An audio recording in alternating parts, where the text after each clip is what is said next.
제목이 이게 중요해요. 금융 제대로 이해하기 이게인데 제대로라는 말이 이게 막 고민하다가 그러니까 좀 개념을 이해한다는 얘기가 우리가 보통 뭐라고 그러지? 뭐 얘기하다가 아 그렇지 그럴 때가 있잖아. 그럴 때 개념을 이해한다고 개념을 파악한다 이런 얘기예요. 그러니까 그런 거를 느꼈을 때는 이게 오랫동안 기억해요. 그리고 이거를 누군가가 들었을 때 응용할 수 있는 그런 게 생겨요. 그거를 개념을 파악했다, 개념을 이해했다 이런 얘기예요. 그러니까 내용을 안다하고는 달라요. 그러니까 제대로 이해한다, 개념을 파악해서 응용할 준비를 갖추자 이 얘기예요. 그래서 나는 이제 2시부터 시작해서 40분까지 딱 끝낼 생각인데 분명히 하다 보면은 넘어가는데 20분 브레이크 타임 주고 그 다음 세션에 금융 관련한 자격증 취득 공부 노하우인데 이것도 이제 이미 보셨을 거예요. 경옥 씨는 이거 보셨죠? 이거는 순수하게 이거는 내가 자격증 공부하면서 했던 것들을 그냥 있는 그대로 쓴 거예요. 이거. 그러니까 이게 현재 자기가 공부하는 스타일이 진우 씨 같은 경우에는 여태 쭉 공부해 왔잖아요. 이 스타일대로 하면 돼. 이거는 내 스타일이다. 참고만 하면 된다. 이런 얘기예요.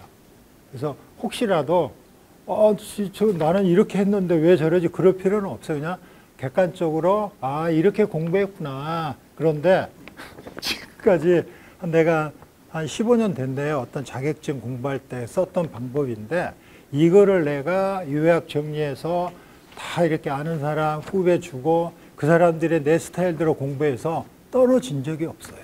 그래서 내가 이렇게 얘기를 하는 거예요. 그래서 이것도 괜찮아 들어보네.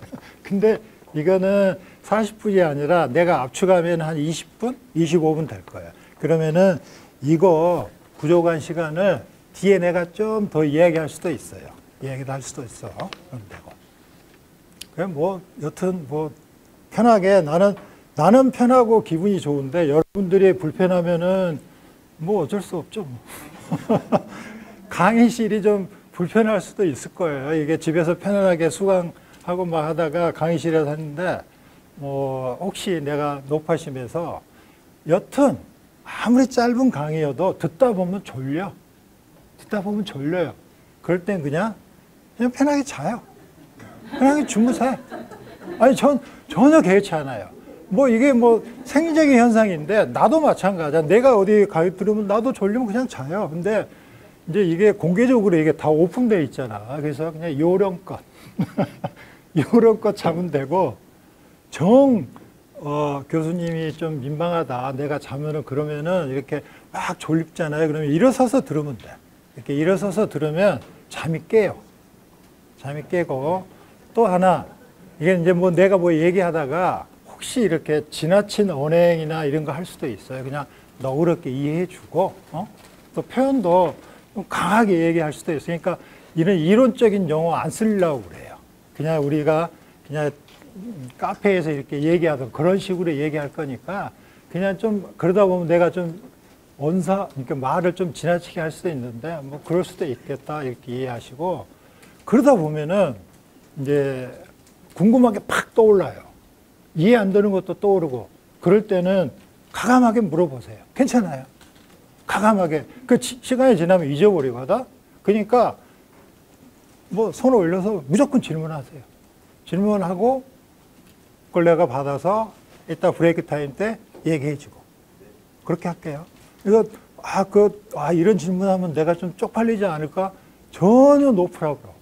여기서 쪽팔리면 전혀 문제 없어요. 내가 학생으로서 정확하게 개념을 잡고 이거를 응용할 수 있는. 그래서 내가 비즈니스 자리에서는 뭘 모른 체 하면 안 되잖아. 이렇게 몰라도 아는 체 하고 있어야 되거든. 그러니까 그럴 때 내가 정확하게 개념을 파악했으면은 이렇게 충분히 대응할 수 있는 기본 어떤 그런 것들을 갖고 갈 수 있으니까 그렇게 두 가지. 자, 이제 시작합니다. 이거 보면은 요거 한눈에 조망하기. 이걸 내가 40분 동안 얘기할 거예요. 그러니까 이 그림만 제대로 이해하면 돼요. 그래서 이미 다 이 그림이 뭔지 알았다. 그러고 그냥 편하게 그냥 스마트폰으로 자기 볼 거 보고 뭐 이러면 될 것 같아. 그림 한번 쭉 보세요.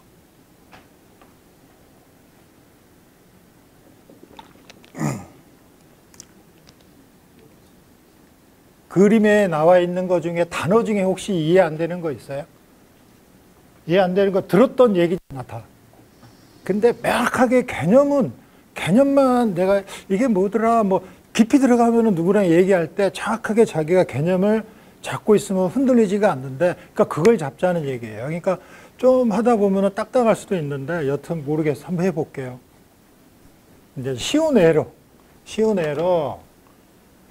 여러분하고 내가 이제 배추 농사 짓는 농부예요. 뭐 문경이시니까 배추. 이제 이게 밭이라고 합시다. 이게 잘 안 보이네. 여튼 이게 밭이에요. 여러분하고 같이 지어요. 작년에 여튼 남들 하는 대로 비료도 뿌리고 고랑도 잘 파고 경운기로 세토도 하고 뭐 여튼 뭐 다 했어요. 그렇게 해서 배추를 100포기를 수확한 거예요. 예, 그냥 조금 유식한 말로 100포기를 생산해 냈다 이런 거. 작년에 내가 농부인데 그래서 이제 올해 봤더니 뭐 어떻게 하다 보니까 100포기는 넘을 것 같아. 근데 옆 동네 보니까 옆 동네 농사 짓는 사람 중에 그 숙련된 인부가 있어. 저 사람 데려다가 쓰면 좋겠다. 비료도 고품질의 비료가 나왔어. 저것도 내가 사서 쓰면 좋겠다. 농협에서 저리로 융자도 해준대. 경운기 새 걸로 바꿔야 되겠다. 뭐 이런 것들 할 수 있잖아요. 내가 농사 짓는 농부인데. 그래서 작년에는 100포기였는데 올해는 보니까 잘만 하면은 인부도 갖다 쓰고 비료도 좋은 거 갖다 쓰고 기계도 최신 기계로 쓰면은 130포기는 수확해낼 수 있겠더라 이런 거야. 그러면은 130이니까 분자가 30이야. 그죠? 100분의 30 프로테이지라면 30%. 작년보다 내가 30% 성장할 수 있겠다 이런 거야. 근데 이거는 만약이잖아. 만약. 이런 거를 자, 이게 밭인데 이거를 국가 전체로 봐요. 국가 전체로 보면 어떻게 돼? 작년에 100을 생산했는데 내가 최대한 끌어쓸어서 할 수 있는 것들은 130까지 끌 수 있다. 이런 것들. 그러면 저런 거 안 하고 그냥 작년하고 똑같이 했을 때 한 110개 정도 되더라. 이런 거. 올해 예상할 수 있잖아. 110개 이게 보통의 성장률. 좀 더 풀었으면은 경제 성장률, GDP 이런 얘기 하잖아. 근데 아까처럼 최대한 끌어쓸 수 있다. 30까지 더 성장할 수 있다. 이런 거를 잠재 성장률 이렇게 얘기해요. 그래서 잠재 성장률이 중요한 거예요. 그 경제 성장률이 왜 중요하냐면은 이따가 또 얘기할게요. 이게 일단 중요한 거야. 그래서 금융을 제대로 이야기하기 위해서는 경제 성장률이라고 하는 국내 총 생산의 파이를 알아야 되는데 그 파이에 있는 주체들, 일하는 사람들, 농부들. 그래서 여기를 이제 쭉 쓰면은 그림 잘 그려야 될 텐데. 자, 가게. 이제 농사 짓는 사람들 따지면은 가게도 있고요. 또 하나 여기 기업 이렇게 있어요. 있을 거 아니야. 쪼개 가게는 좀 나가면은 우리 같은 근로소득자가 있고 자영업자가 있고 크게. 기업은 대중소, 여기는 법인, 여기는 개인 사업자, 근로소득자. 근로소득자라면은 사용자하고 내가 근로계약을 맺어서 사용자가 원하는 근로를 제공하고 반대급부인 나는 급여를 받는. 그게 근로기준법상에 정해져 있는 근로계약이에요. 그러니까 근로계약을 내가 하는 거예요. 그래서 월급을 받는 거야. 이렇게 가게, 기업, 또 하나 뭐가 있어? 거기 봐봐요. 한눈은 보기. 정부 있어. 근데 그림이 여기 있는 게 아니라 이 정도 있다고 보셔야 돼요. 이 정도. 내가 파워포인트를 잘 못해서 조교한테 시켰는데 원래 이 그림이 상당히 복잡한 그림이에요. 다 차포 띄고 해서 아주 쉽게 하려고 한 건데 파워포인트를 오래간만에 하려니까 잘 못하겠더라. 정부야 이렇게. 그래서 이 사람들을 이 밭농사하는 농부 입장으로 해서 국가로 봤을 때 각각의 생산하는 주체들이에요. 그래서 경제 주체들 이렇게 얘기해요. 경제라는 말 우리 많이 쓰잖아요. 쉽게 말해서 먹고 사는데 필요한 활동. 이게 경제 활동이라고 그래요. 경제. 준수식으로 경영 활동은 뭐가? 경제, 경영 많이 쓰잖아요, 우리가. 그러니까 뉘앙스가 달라요. 경영은 핵심이 뭐냐면 이익이 많이 나는 쪽으로 선택과 집중하는 그런 행위, 그런 행동을 포괄적으로 경영활동. 경제활동은 먹고 사는 일인데 이게 골고루 먹게 살게 하는 행동. 골고루, 이게 중요한 거예요. 그러니까 경제학을 전공했다, 골고루 자원을 분배하는 그런 게 노하우가 있는 사람들을 경제학도 경제학자 이런 거예요. 그러니까 국가의 경제 관료들, 정부는요, 가게든 기업이든 전 국민들이 골고루 잘 살게 하는 일에 목숨 걸고 일을 하는 사람들이에요. 각각의 경제 주체들이 먹고 사는 일을 하는 거. 그래서 이거를 100포기를 생산해냈다. 이게 뭐라고? GDP, 작년 대비 성장률 이렇게 되는 거야. 만약에 이거를 쪼개서 연이 아니라 분기 이렇게 하는 거야. 우선적으로 이 GDP가 중요한 이유가 우리나라 말고 전 세계적으로 넘쳐나는 돈이 너무 많아요. 그래서 그 돈들은 이익이 나는 곳에 쭉 몰려 들어와요. 대표적인 게 헤지펀드. 엄청나요. 우리가 모르는 그 천문학적인 돈들이 전 세계에 있어요. 그 헤지펀드들이 가장 돈 냄새를 많이 맡는데 그 돈 냄새의 시발점이 경제 성장률이에요. 전 세계 모든 나라의 경제 성장률을 계산해 봤더니 저 나라는 똔똔, 저 나라는 역성장, 마이너스 성장, 저 나라는 고도 성장, 뭐 어쩌고저쩌고 하잖아요. IMF나 IBRD는 전 세계에 있는 그런 금융기구들이 해마다 연말이 됐든 연초가 됐든 간에 전 세계 모든 나라들의 경제 성장률을 예측하는데 왜 예측하고 이게 중요하냐면은 헤지펀드 같은 돈 많이 있는 사람들이 일단 투자하려고 하는 가장 첫 번째 시발점이 GDP라는 거예요. 경제 성장이 고성장이냐 저성장이냐 적당하냐 거기서부터 시작하는 거예요. 그래서 중요한 거예요. 그래서 중요한 거야. 그러니까 이걸 알아야 돼. 근데 이 정부가 왜 여기 있냐면은 자, 가게든 기업이든 막 자기 일에서 열심히 생산해내서 물건을 팔고 모든 경제활동을 하는데 정부는 이 걸쳐 있다는 얘기는 가게나 기업이 생산을 많이 갖고 도와줘요. 도와주기도 하고 조금 여기에 나쁜 사람들이 있으면 걸러내는 감독도 해요. 그러다가 여차하면은 이 사람들이 힘에 붙이면은 자기가 직접 와서 생산도 해내요. 그러니까 정부는 축구로 말하면은 선수로 뛰기도 하다가 심판도 됐다가 감독도 해요. 희한하죠. 정부. 그게 이렇게 걸쳐 있는 거야. 그러니까 한눈에 파악이 여러분 보세요. 그거. 정부 이렇게. 그래서 경제주체가 세 군데. 그러니까 이 정부의 종사자들을 관료 이렇게 이야기하잖아요. 경제 관료 이렇게. 관료들이 왜 이렇게 사람들이 좋아하냐면은 이렇처럼 선수로 뛰었다가 감독도 했다가 심판도 하니까 자기 하고 싶은 대로 하는 거야. 그래서 경제 관료들이 그렇게 프라이버시가 강한 거예요.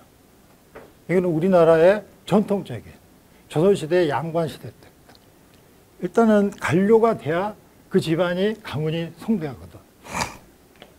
그러니까 정부 관료들 뭐 이렇게 막 서로 이렇게 하려고 하는 거예요. 자기 하고 싶은 대로 하는 거. 선수로 했다가 심판도 했다가 감독도 했다가 이런 걸 뭐라고 그래요? 권력을 가졌다 이렇게 얘기하는 거예요. 파워. 권력이라는 게 딴 게 아니야. 자기 하고 싶은 대로 하는 사람은 아, 저 사람 권력이 있구나 이렇게 얘기하는 거예요. 여러분들이 권력을 가지려면 내 하고 싶은 대로 하면 돼요. 일단 뭐 여기까지 뭐 이런 식으로 할 건데 괜찮아요? 이런 식으로 강의할 건데 괜찮죠? 여기까지 뭐 전혀 뭐 벌써 10분이 지났어. 그래서 정부를 빼고 가게하고 기업이 순수하게 이렇게 물건을 만들어서 판매하고 이익을 내는 이 경제 활동들을 우리가 그냥 유식한 말로 실물 경제라고 그래요. 실물 경제. 실물 경제 이렇게 해서. 그래서 언론에 흔히들 성장 엔진, 내수가 식었다, 경제가 잘 안 돌아간다, 먹고 살기 힘들다, 이런 것들이 다 포괄적으로 실물 경제를 얘기하는 거예요. 실물 경제. 이 안에 있는 사람들이 뭔가 제대로 일을 해도 앞이 잘 안 나와. 이거를 포괄적으로 실물 경제 이렇게 얘기하는 거예요. 예, 실물 경제. 어렵지 않죠? 아, 실물 경제가 그거구나. 여러분들 개념적으로만 이해하시면 돼요. 그래서 짧게는 이 실물 경제가 잘 돌아가는 그런 나라도 있고 그런 사회가 있는데요. 그런 나라가 경제 시스템이 튼튼하다 이렇게 얘기를 해요. 경제 시스템이. 근데 여기에 이제 하나 더 진짜로 이제 우리가 이제 중요한 게 이거예요. 그 여기 보면 이렇게 화살표 있죠. 대출이 있고 여기 은행 있죠. 은행. 은행. 그 그림에 보면 있죠. 한눈에 파악하게. 이 실물 경제가 잘 돌아가게끔 이 은행이라고 하는 게 그냥 시중은행이라고 생각하시면 돼요. 이 은행이 이 실물 경제가 잘 돌아가게끔 개인들에게도 돈을 빌려주는 거. 이걸 대출이라고 그래요. 제가 포괄적으로 대출이라고 그럴게요. 대출, 돈을 저리로 해주거든 무이자로 해주든 대출을 해주는 거예요. 그러면은 이 은행이 왜 대출을 해주느냐, 이거는 이따 얘기할 거예요. 여튼 이 은행은 이 실물 경제가 잘 돌아가게끔 하는 역할이 은행의 역할인 거예요. 그 은행은 어떻게 돌아가게 해줘? 돈을 대출을 해주는 거예요. 우리 은행에서 우리가 대출 받잖아. 그죠? 그러자, 그럼 여기, 근데 여기 이렇게 은행이라고 하는 또 다른 축이 있어요. 그래서 이거를 은행이라고 하는 주인은 주로 대출을 해주는 걸 우리가 이거를 금융경제 이렇게 얘기하는 거예요. 그 한눈 조망해 봐야 있잖아. 미진 씨 밖에 비 와요 지금? 비 맞고 오신 것 같아요. 조금 왔어요? 폭우. 밖에 소나기 오는가 봐요. 심각하다 지금.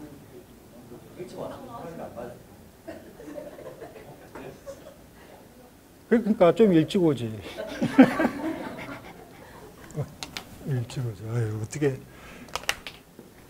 그래서 금융경제라고 하는 거는, 실물경제가 주예요. 주연이야. 이 주연이 잘 돌아가게끔 보조 역할을 하는 사람들이에요. 금융경제 돌아가는 시스템이. 그래서 이 금융경제하고 이 실물경제를 포괄해서 이거를 우리가 시장이다 이렇게 얘기합니다. 그래서 아까 얘기하는 경제 시스템 협의인데요. 포괄적으로는 금융경제하고 실물경제를 합쳐서 금융경제 시스템, 줄여서 경제 시스템 이렇게 얘기하는 거예요. 그 경제 시스템이 지금 이 순간에도 각 나라마다 돌아가는 거예요. 그러니까 크게 보면은 조망을 하면은 나는 지금 여기에 있는 거야. 나는 이 가게에 근로자든 자영업자든 둘 중에 하나야. 둘 중에 아닐 수도 있겠다. 백수면은 그 사이에 있겠지. 여튼 나는 여기에 있는데 전체를 여러분들이 보시라고요. 양쪽이 어떻게 돌아가는지. 그래서 두 개에 있는 이 금융경제하고 실물경제인데 금융경제 역할은 이걸 도와주는데요. 어떤 때는 이 금융경제가 속도가 너무 빨라. 얘가 말을 안 들어. 돈을 막 지원해 주는데 얘가 더뎌. 왜 더딜까요? 얘는 물건을 만들어야 되거든. 얘는 돈만 주면 되거든. 얘가 성질이 급해. 이럴 때는 금융경제가 실물경제를 잡아먹는다 이런 얘기도 해요. 그런 얘기 들어봤어요? 웩도도 꼬리가 몸통을 흔든다 이런 케이스예요. 금융경제가 너무 속도가 빠르고 여기에 유능한 사람들이 많아. 그럴 거 아니에요. 이걸 이 실물경제 하는 사람들이 못 쫓아와. 그런데 나라가 많아요. 그리고 그런 상황이 수시로 발생해요. 그럴 때는 이 정부가 얘네들한테 페이스 조절해라 이렇게 얘기하는 거예요. 자, 판 돌아가는 거 이해하시겠죠? 얼마든지. 여러분들, 그러니까 언론에 나와 있는 것들, 실물경제, 내수, 성장 엔진, 세상 돌아가는 거, 먹고 살기 힘들다 이런 것들. 금융, 은행에서 대출을 해주는데 그러면 이제 경제 성장률, 경제 주체 이야기했는데 벌써 15분이네. 이제부터 중요한 거예요. 이게 금리 쪽이에요. 금융 경제에서 다루는 게 금리예요. 실물 경제에서 다루는 거는 이거는 경제 성장률. 그냥 GDP라고 이야기할게요. GDP예요. 그래서 금융 쪽의 종사자들이 이 금리가 가장 중요한 거예요. 금리 그렇게 이제 여기까지 내가 이제 경제 돌아가는 파이 얘기했고 이제 두 번째 이제 금리 얘기할 거예요. 금리 많이 쓰잖아요. 금리 이자율은 이자를 온금으로 나누는 거 이렇게 얘기해요. 돈을 푼다 이 얘기를 이제 할 거예요. 그러니까 이제 하품을 하면 졸리거든. 내가 이야기했잖아. 분명히 잘하고 요런 거 자야 되는데 여튼 요런 거 알아서 하시라고. 돈품 얘기는 이제 할 거예요. 금리는 우리가 그냥 알고 있는데 이게 돈의 사용료예요. 돈의 사용료니까 여튼 그래서 이자를 주거니 받거니 하잖아요. 그 이자율을 금리라고 하는데 금리가 싸고 올라가고 이렇게만 요동을 치잖아요. 그러니까 요 흐름만 알면 돼. 그러니까 돈이라고 하는 게 어떻게 흘러가는지만 우리가 알고 있으면은 이제 여기서 저쪽으로 가겠다. 이거 우리가 감 잡을 수가 있다니까. 그러면 얼마든지 편한 게 단적으로 우리가 흔히 말해서 돈의 노예, 돈에 목숨 걸고 피도 눈물도 없고 이런 얘기하는 그 돈이라는 게 뭐 같아요? 돈. 이제 내가 질문. 내 얼굴 본 사람한테. 돈이니까 뭐가 같아, 희정 씨? 돈이란 뭐야? 돈이 뭘까? 이렇게 스스로 한번 순간적으로 돈이 뭐예요? 돈은 돈이다 뭐 돈이 돌고 도니까 돈이다 돈이야 많을수록 좋고 여튼 돈하고 떨어질 수 없는 우리가 세상을 살고 있잖아요. 그 도대체 돈이 뭘까? 이런 것들 한번 생각해 보시라고요. 살아가는 데 있는 필요한 수단 얼마나 그래요. 본인이 생각하는 돈이란 뭘까를 알고 모르고 차이가 엄청 커요. 그 돈이라는 게 뭘까? 경제적 교환의 매개체. 좀 유식하잖아요. 그러니까 그 매개체라는 게 그 돈이라고 하는 게 더 포괄적으로 화폐라고 하는데 화폐는 주 기능이 세 가지가 있어요. 가장 첫 번째가 아까처럼 교환 기능, 매개, 물건을 사고 파는 매개 기능. 그 돈이라고 하는 거는 주머니에 보관하잖아. 저장 기능, 이거 교환 기능. 회계 척도 기능 이런 것들이에요. 세 가지 주 기능이 있고요. 돈으로서 이게 내 지금 주머니에 돈이 없는데 돈은 국가에서 인정을 해줘야 그 돈의 가치가 있는 거예요. 그러니까 돈이라는 게 뭔지 이렇게 누구나 한 번쯤은 생각했을 때 실은 나도 잘 모르겠어. 근데 나중에 내가 좀 더 고민해가지고 돈이란 뭐다 이렇게 딱 명쾌하게 제가 정의를 여러분한테 내렸으면 좋겠어요. 나도 모르겠어요. 너무 복잡해요. 그리고 모든 거의 결과물인데 그래서 여튼 나는 여러분들이 이 금융 경제만이라도 알면은 이거는 내 소관이 아니야. 금융에 있는 금리, 돈의 노예, 돈에 자유롭고 싶잖아. 어떨 때는 너무 역겨워 미치겠어. 나는 정말 그러니까 그 돈을 나는 자유롭고 싶다, 안 하고 싶다. 그 간극이라는 게 사람마다 다르는데 이게 중요한 게 뭐냐면 접근법이 뭐냐면 일단 돈을 알아야 된다니까. 돈을 알기 위해서는 이 금융경제를 알아야 돼요. 그래서 내가 돈이 나한테 진정 얼마가 필요한지를 스스로가 알아야 돼. 그래야 돈하고 떨어지는 거야. 떨어진다는 얘기는 돈을 객관적으로 바라볼 수가 있어. 돈 뜨겁게 사랑하고 차갑게 대하라. 이런 얘기 들어보셨어요, 혹시? 우와! 그 책 저자가 누군지 알아요? 앙드레 코스톨라니. 지금까지 지구 역사상 가장 전설적인 투자가예요. 앙드레 코스톨라니가 돈 뜨겁게 사랑하고 차갑게 대하라. 그 명언을 남긴 거예요. 이 사람이. 그 책이 아주 유명한 책이에요. 전설적인 책이에요. 지현 씨, 어떻게 하지? 이건 내가 오늘 선물로 내가 쓴 책 2권 가져왔는데 미안하지만 좀 멀리 오신 분 내가 주고 싶어요. 그러니까 이해해줘. 그러니까 돈이라는 거를 객관적으로 바라보냐 안 보냐의 차이는 내가 진짜로 필요한 돈이 얼마인지를 스스로가 알고 모르는데 그 알고 모르고는 사람마다 다 달라. 명쾌하게 정의를 못 내려. 그래도 어렴풋이나마 돈이라는 게 뭔지 알게 됐을 때 내가 돈하고 좀 자유롭게 된다. 돈을 객관적으로 바라볼 수 있다. 나는 내가 하고 싶은 일 하면서 먹고 살 수 있다. 이런 거예요. 그 얘기가 뭐냐? 좀 유식한 말로 하면 나는 자아실현의 가정에 들어갔다. 대부분의 사람들이 아침에 일어나서 출근하고 내가 하기 싫은 일 일하러 간다 이러잖아요. 왜? 가족들 먹여 살리기 위해서. 이런데 자기 하고 싶은 일 하면서 돈 벌면 얼마나 좋아. 이런 사람을 우리가 유식한 말로 자아실현을 하고 있다. 열에 1명 정도는 자기 하고 싶은 일 하면서 돈 버는 사람들이에요. 왜 못하냐고. 여러분도 할 수 있다니까. 그 하는 과정의 첫 단추가 뭐냐면 돈을 명확하게 알아야 돼. 내가 정작 필요한 돈이 얼마지? 한 달에 나는 1,000만 원이 필요해. 아니 우리 신미진 씨는 나는 2,000만 원이 필요해. 사람마다 다 달라. 무조건 돈이 많은 게 좋은 게 아니라 정작 나한테 필요한 돈이 얼마인지를 스스로가 알아야지.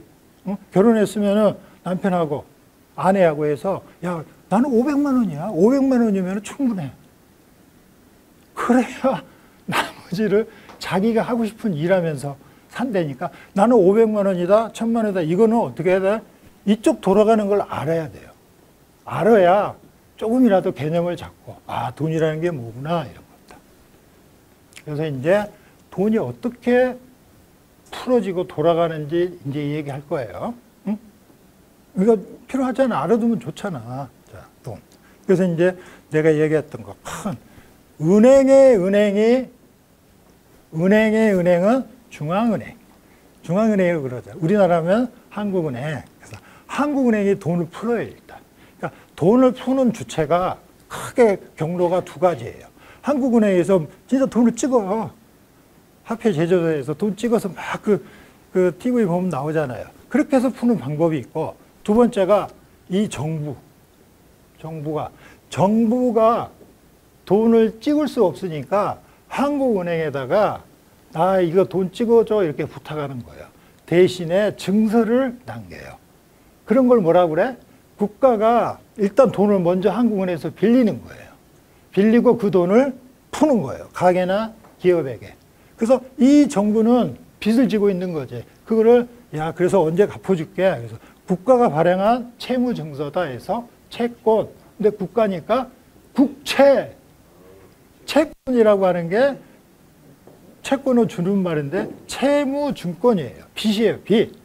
그러면 기업이 똑같이 발행한 회사가 발행한 채권에서 회사채. 많이 들어봤죠? 개인이 발행한 건 없을까? 유식한 말로 어우. 근데 어음은 기업도 발행하는데 이게 제도권이 아니에요. 사고 파는데 어려워요. 그리고 워낙 케이스 바이 케이스인데 채권은 아예 드러내고 공개적으로 사고 팔게 한다 그래서 채권 시장 이런 거. 주식 시장 주식을 공개적으로 사고 팔고 이런 것도. 응? 25분이에요. 벌써 시간이. 내가 5분 전에 시작했는데 이렇게 시간이 지나가 버린 거예요. 그러니까 이렇게 내가 여러분들하고 얘기할 때 서서히 여러분들이 이제 생각이 드는 거예요. 그렇구나. 그런 거를 질문하시면 좋아요. 그래서 중앙은행인 이 은행에다가 돈을 찍어내는 거를 우리가 이거를 본래 돈을 찍었다 해서 본원통화라고 그래요. 그러니까 이쪽 귀는 내 말 듣고 눈은 이거 보고 눈은 이거 보고 멀티.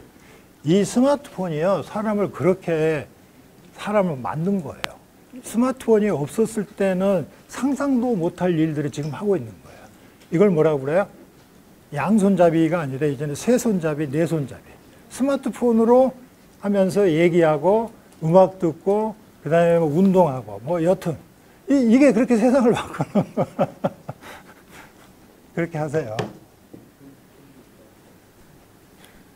중앙은행이 제일 먼저 돈을 찍어내는 걸 본래 찍어냈다 해서 본원통화. 그 본원통화에서 중앙은행이 이 시중은행에 뭐 빅5, 인터넷뱅크 다 있죠. 은행에다가 돈을 풀어요. 그 은행이 이렇게 대출을 해주는 이 과정에서 생긴 돈이 있는데 그걸 신용통화라고 그래요. 그냥 복잡하는데 그냥 본원통화 생각 잊어버려도 돼요. 신용통화가 중요한 거예요. 그래서 이 은행이 대출을 해주고 나한테 대출을 해줬는데 이걸 내가 다시 또 예금할 수 있잖아. 그죠? 그 예금을 모아서 또 대출을 해줘. 그럼 이렇게 순환이 이루어지죠. 그 과정에서 만들어지는 통화가 신용통화예요. 신용이라고 하는 말은 우리가 이거 잘 알아야 돼요. 신용. 원래 경제적인 의미에서 신용은 현재 있는 내 근로, 내가 있는 내 몸값인데 앞으로 내가 벌어들일 내 몸값, 내 현재 1년 연봉이 내가 1억이야. 현재 내 몸값인데 앞으로도 내가 계속 1억씩을 벌 수 있겠다 생각하고 나한테 그럼 내가 10년 동안에 예를 들어서 매년 1억씩을 번다 그러면 10년 단순하게 합산하면 10억이에요. 내 신용은 10억이에요. 이게 한도야, 한도. 이 신용이라고 하는 건 사람마다 다를 거 아니에요. 화폐도 똑같아요. 본래 돈이 있는데 여기에 파생돼서 새로운 신용통화가 만들어지는데 이 신용통화라고 하는 게 결국은 이게 부채예요. 부채고 이게 빚이야, 빚. 은행이 대출을 해주면은 나한테 대출해주면은 내가 1억을 대출했다. 은행에 갚아야 되잖아. 빚이라니까. 신용통화는 결과적으로 빚이에요. 부채예요. 그러면서 이게 내가 이 1억을 대출받아서 집을 샀다. 그러면은 동시에 부채이면서 동시에 자산이 되는 거예요. 그죠? 그래서 계속 돌고 도는데 신용통화가 많이 만들어진다. 시중에 돈이 많이 풀어지고 있다. 돈이 잘 돈다. 이런 얘기를 하는 거예요. 그래서 결국은 부채예요. 부채가 많이 느는 거예요. 부채가 많이 는다. 그런데 부채가 많이 늘어서 내가 오늘 이상하게 이자를 못 냈다. 내가 이자 못 냈다. 어떤 기업도 못 냈더라. 은행이 대출해줬는데 이자 못 받으니까 너 연체자야. 신용불량자로 등록을 합니다. 최종적으로 이자를 못 내다가 나중에는 빌린 돈도 못 갚아요. 이런 걸 부도났다고 이야기하잖아요. 부도나서 은행에 돈을 못 받아요. 예? 뭔가 잘 안 들어가. 예? 여기가 먼저 잘 안 들어갈 거 아니에요. 안 들어가다가 삐걱삐걱 하다가 피가 흐르다가 피가 싸서 흐르다가 아예 딱 멈췄어. 이걸 뭐라고 그래? 경제 위기. 멈춰버렸을 때 경제 위기. 이게 멈추니까 은행도 돈을 띈 거야. 빌려줬는데. 이건 뭐지? 금융 위기. 다르죠? 그런데 둘 다 위기가 생기면 금융 경제 위기. 됐잖아. 정부가 아까 같이 국채를 발행해서 코로나19 때 재난지원금 인당 25만 원씩 받았지. 순시 받아서 뭐 했어? 맛있는 거 사 먹었지. 소고기 사 먹고 이랬잖아. 1인당 25만 원씩. 정부도 이렇게 국민들한테 세금을 어차피 그 세금으로 충당해내는 거야. 이거를 우리가 정부의 이런 것들을 포괄적으로 재정정책이라고 그래요. 돈을 준다, 재정 지출 이렇게. 예. 이게 실물경제. 그러면 이 은행에 있던 것들은 이게 금융정책. 그러니까 정책 입장에서 보면 이거는 재정정책. 역할이 다 달라. 예. 그래서 이 정부가 돈을 주는 거는 재난지원금 25만 원인가 인당 받아갖고 한 가구가 4개 가족이면 100만 원씩 받아서 아주 맛있게 먹고 썼지. 그걸 어땠어요? 쓰고 그걸 끝이잖아. 정부는 희한하게 돈을 풀었는데 이게 공짜야. 돈 안 갚아도 돼. 은행은 돈을 빌려주면 갚아야 돼. 그리고 그 대가로 이자도 내야 돼. 정부는 공짜야. 어디가 더 좋아? 공짜로 받은 게 좋잖아요. 한 번 돈 받으면은 사람 심리가 또 받고 싶어. 그럼 지금 생각해 보세요. 모 당이 또 뭐 준다고 그러지. 이런 걸 뭐라고 그래? 포퓰리즘. 포퓰리즘. 그럼 내가 지금 여기 있는데, 와, 여기서도 뭔가 돈을 주자고 얘기하고, 은행에서, 야, 이거 좀 막 그래. 근데 돈이 막 풀어질 돈이 시중에 돈이 돈다? 쉽게 말해서 대출이 많이 일어나면 시중에 돈이 많이 풀어지는 거예요. 지금 여러분들 아파트 가격이 올라가면서 시중은행들의 대출이 많이 일어나고 있죠. 우리가 체감을 못하지만 아는 사람은 아, 시중에 돈이 많이 돌고 있구나. 돈이 많이 넘쳐나면은 궁극적으로 뭐냐면은 궁극적으로 여기 너 페이퍼 보세요, 여러분들. 우리가 지금 알아야 될 것들은 이거예요. 4페이지 보시면은, 자, 4페이지. 4페이지 하나, 둘, 셋, 네 번째 패러그래프 보면은, 자, 준수 씨, 목소리 크지? 그거 한번 읽어봐요. 네 번째 문단. 만약 전업 투자자라면 최우선으로 인플레이션을 방어하는 관점에서 투자해야 한다. 맞아. 읽어요. 대표적인 필지 수단으로 금, 은, 주식, 채권, 부동산 등을 들 수도 있다. 그렇지.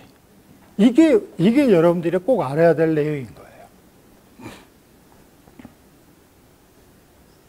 대출을 이렇게 많이 해주면은, 시중에 돈이 많이 푼다, 돈이 많이 풀어진다는 얘기는 금리 금리 우선 여기까지만 합시다. 지금 30분이어서 더 내가 시간상으로 아까 15분 더 하더라도 대충 금리는 여러분들이 이렇게 이해하시면 돼요. 일단 돈이 많이 푼다. 그 다음에 하나만 더. 금리는요, 아까처럼 갚아야 돼. 빌리고 빌려주는 거예요. 정부는 돈을 뿌리는 거예요. 그럼 내가 투자자라면은 나는 내 돈도 있지만은 은행에서 돈을 빌리는 거예요. 빌릴 때는 갚아야 되니까 기간이 있는 거예요. 이걸 뭐라고 그래? 만기. 그리고 빌리는 기간 동안에 이자율. 이게 중요해요. 그러니까 중앙은행이 미국 봐요. 금리를 내리잖아요. 그러면은 돈 쓰는 사람 입장에서는 싸니까 갖다 쓴다니까. 그죠? 그러면은 돈을 빌릴 때, 금리 측면에서는 쌀 때 빌려서 비쌀 때 갚는다. 이런 얘기야. 내가 투자자라면은 내 주머니에 100만 원이 있는데, 야, 은행이 갑자기 시중금리가 내려가. 왜 내려갈까? 일단 돈을 푸니까. 누군가가 풀어서 은행이 돈이 많아. 일정 부분은 지급진비금으로 남겨놔야 되는데 돈이 풀면은 초과 지급진비금. 그 은행은 미쳤다고 계속 금고에 돈 안 놔둬. 계속 돈을 불려요. 그 대출을 해주는 거야. 대출해줄 때 이왕이면 신용이 좋은 사람 대출해주겠죠. 여튼 그렇게 프로세스가 돌아가는데 돈을 빌릴 때는 반드시 만기가 있고 이자가 발생해. 이자가. 그러니까 내가 투자자라면은 내 돈 100만 원을 투자할 때는 이자가 없는데 은행에서 만약에 돈을 빌려서 투자한다? 은행에서 100만 원을 대출받아서 그러면은 원래 종잣돈 100만 원, 은행 돈 100만 원, 200만 원이죠. 그걸로 투자했을 때는 나눠서 은행에서 빌린 돈, 그 이자 이상으로는 투자 수익이 나야 똔똔일 거 아니냐고. 그죠? 그 이상 수익이 난다는 뭔가 자신이 있으니까 돈을 빌려서 투자한 거야. 또 하나, 그 사이에 물건의 가격이 올라버린다니까. 그 사이에 이게 뭐예요? 물가. 그 물가라고 하는 거는 금리하고 이 실물 경제에 있는 경제 성장하고 두 카테고리에서 물가가 형성이 되는 거예요. 물가. 자, 처음에 반동사 했죠. 반동사. 시중에 돈이 10,000원이 있어. 시중에 전체가 10,000원이야. 배추가 5폭이 있어. 그러니까 한 폭이 얼마야? 한 폭이 얼마? 5포기로 나누면 한 폭이 얼마냐고. 2,000원. 이게 물가야. 물건의 가격이야. 주가, 주식의 가격 똑같아. 예를 들자면. 요 2,000원이라고 하는 거는 시중에 있는 돈하고 그 다음에 물건의 개수. 물건의 개수가 이 실물 경제야. 돈이라고 하는 거는 금리야. 돈의 값. 금리가 낮으면 돈이 많이 풀어져. 그럼 많이 쓰는 거니까. 돈의 양을 결정하는 거는 금리다. 그래서 이 물가는, 이 물가라고 하는 거는 두 가지 팩터를 갖고 움직이는 거야. 금리 하나만 갖고 움직이는 게 아니야. 그래서 어려운 거야. 그래서 이 물가가 올라가는 걸 뭐라고 그래? 인플레이션. 인플레이션. 큰일 났다. 여러분은 지만은 나는 지금 딱 5분 남았어요. 이제. 여기서 내가 핵심적인 거를 얘기해야 되는데 너무 많아. 해줄 이야기가. 이렇게 된다니까. 내가 5분 전에 한다고 얘기했음에도 이렇게 된 거라고. 쉬는 시간은 철저하게 나는 지켜요. 쉬는 시간에는 얘기 절대 안 해요. 그거는 이제 안 해요, 나는. 이게 내 원칙인 거예요. 그러니까 처음부터 몰입하려면은 그 워밍업이 있어야 되는 거예요. 근데 벌써 우리가 몰입하기에 10분, 15분을 잡아버린 거야. 안타까운 거지. 그러면 안 돼. 나랑 같이 앞으로 계속 이런 얘기를 하고 싶다. 그러면은 미리 워밍업을 하시고 딱 준비를 하셔야 돼. 그럼 내가 아주 핵심적인 내용만 딱딱딱딱 얘기한다니까. 그게 괜찮아요? 다음에도 이런 기회를 하면 내가 또 해야지. 아닌 것 같은데. 핵심적인 게 이제 얘기야. 물가가 그렇게 어려운 거예요. 왜냐하면 양 팩터를 갖고 움직이니까. 그럼 시중에 돈이 대출을 많이 해서 풀면은 생각을 해봐서요, 여러분들. 물가라고 하는 거. 돈이 많이 풀어졌다 그러면은 땅 속에 있는 지하에 있는 것도 가격이 올라가요. 뭐예요? 온유. 땅 속에 있는 가격과 물건도 올라가고 지상에 있는 모든 게 다 올라가. 부동산. 주가라는 게 기업이야. 건물. 이런 것들이 다 자산이라고 하는 거지. 그러면은 내가 돈을 싸게 대출을 받을 수 있어 했을 때 우선적으로 그 빌린 조달 코스트 이상의 수익을 낼 수 있냐? 두 번째, 물가 상승률만큼 수익을 낼 수 있냐? 이 두 가지 관문을 통과하지 않으면은 투자하면 안 된다는 거야. 똔똔이야. 마이너스야. 겉으로는 돈 벌었다 하지만 실속은 하나도 없다. 뒤로 미친 거다. 그런 투자자들이 많아요. 그러면 안 되는 거지. 오늘 핵심은 그거예요. 내가 뭔가 투자를 하는데 항상 염두에다 댈 게 내 돈이면 상관이 없어. 내 돈일 때는 물가 상승률. 그러면은 자, 이 실물 경제 파트도 아까 내가 처음에 얘기했던 경제 성장률인데 이게 명목 성장률도 있고 실질 성장률도 있어. 그 실질 성장률이 물가 상승률을 차감한 거야. 금리도 마찬가지야. 실질 금리. 이게 물가 상승률을 차감한 거야. 명목 금리, 통장에 찍혀 있는 그 액면 그대로의 이자율이 명목 금리인데, 그러니까 내가 은퇴 소득일 때 그거는 세후고 그 세후 이자로 생활한다는 게 중요한 게 아니라 이건 명목이고 실질적인 거는 물가 상승률만큼 차감하는 거야. 이게 실질 수익인 거야. 그러니까 우리가 항상 접근법 바라보는 관점이 그렇게 봐야 된다는 거지. 예? 준수 씨 괜찮아? 그렇게. 어떤 시험에? 나는 시험 안 냈는데. 은퇴. 아우, 대단하네. 준수 씨는 그렇게 해서 시험 잘 봐가지고 나중에 졸업 때 최우수 졸업생을 하면 너무 좋겠다. 그러니까 이제 뭐 내가 막 이렇게 앞다리 갔다리 해버린 거예요. 여러분들한테 차근차근 이야기 쉽게 해줘야 되는데 결국 사단이 이렇게 일어나요. 그러니까 이런 일을 하기 위해, 그러니까 물가, 이렇게 이제 여기까지 여러분들 두 가지 움직인 거 이해하셨죠? 자, 그러면은 이제 이게 한 나라 국가로 치면은 우리나라만 있는 게 아니야, 지구상에. 다른 나라도 똑같이 이렇게 하고 있어요. 그러니까 다른 나라도 모든 지구상의 모든 나라는 금융 경제의 도움을 받아서 금융 시스템을 활용해서 실물 경제가 안정적으로 성장하도록 만드는 게 모든 나라의 경제 정책이고 목표예요. 응. 소연 씨 이해하시죠? 괜찮죠? 안정적으로 그 다음에 성장 이거예요. 두 가지 키워드예요. 안정적이라는 말이 뭐냐면 물가가 안정적으로 올라가는 거. 인플레이션이 안만하게 올라가는 게 가장 베스트 시나리오예요. 이렇게 인플레이션이 안만히 올라가야 돈 빌리는 이 신용통화, 부채를 갖고 있는 사람이 서서히 부채 가치가 희석이 돼요. 디플레이션이 가장 안 좋다고 그러죠. 왜 안 좋은지 아세요? 디플레이션이 되잖아요. 물가 이제 이렇게 되는데, 자, 이제 그냥 이제 마지막 돈의 가치는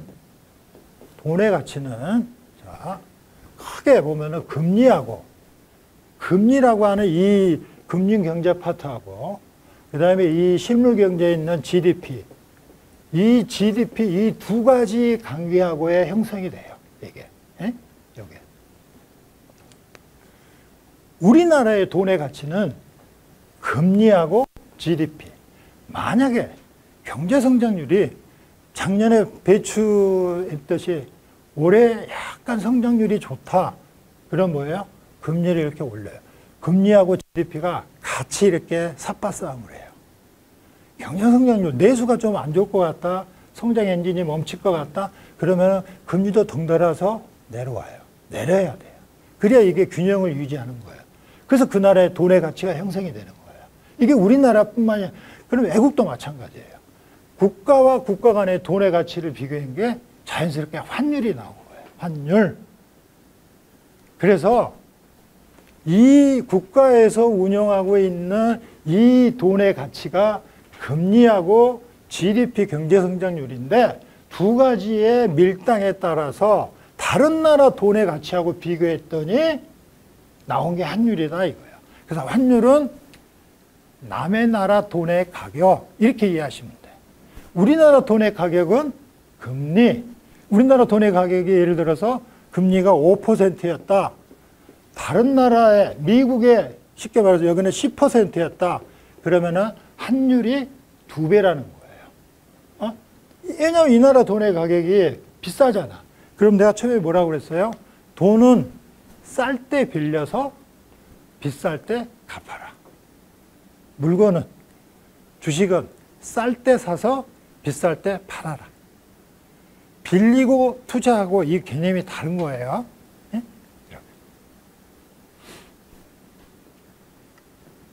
40분이라는 게 애초에 있을 수 없는 시간이었는데 처음이니까 여러분들하고 처음이니까 이렇게 한 거예요. 그래서 20분 브레이크 타임을 준 거예요. 여러분 쉬는 시간에 저 교수가 왜 저런 얘기를 하지? 참 이해 안 되는 소리 하네. 그런 거를 한번 곱씹어 보라고 한 거예요. 예? 그럼 내가 어설프게나마 금리, 그 다음에 이 물가, 경제성장하고 물가, 환율, 여기까지 얘기한 거예요. 환율이 비싸다? 그 나라 돈의 가격이 비싼 거야. 비싸면은 안 사잖아. 안 빌려오잖아. 그러면은 좋은 사람은 뭐야? 그 나라 돈 갖고 있는 사람이야. 지금 엔화가 막 정말 똥값이에요. 똥값인데 조금씩 올라간대요. 그래서 별바른 사람은 엔화 미리 사뒀잖아. 이제 올라간대요. 쌀 때 사서 비쌀 때 팔어. 주식도 그렇고. 돈은 쌀 때 빌려서 비쌀 때 갚어. 그것만 이해하시면 되잖아. 빌리고 투자한다?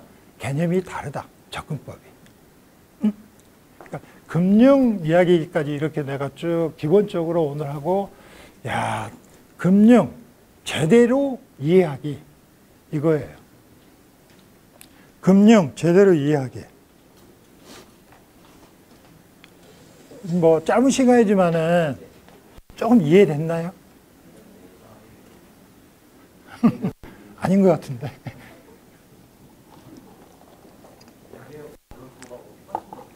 예?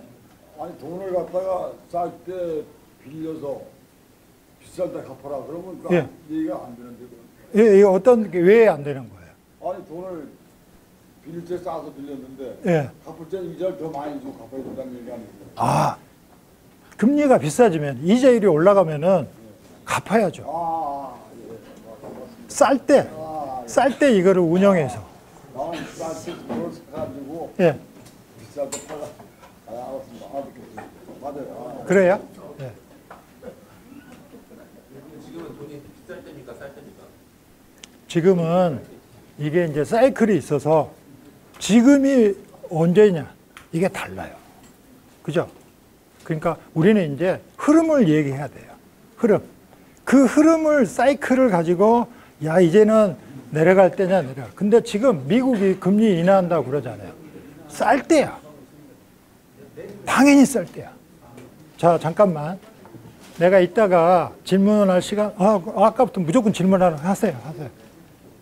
우리나라가 미국의 금리에 영향을 받는 계기가 있는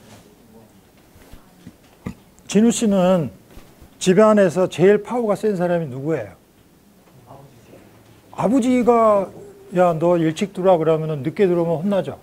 똑같아요. 미국이 야 너 금리 내려 이러면은 힘이 약하니까 아버지한테 대들 수 있어요? 요즘 뭐 대들기도 하더라.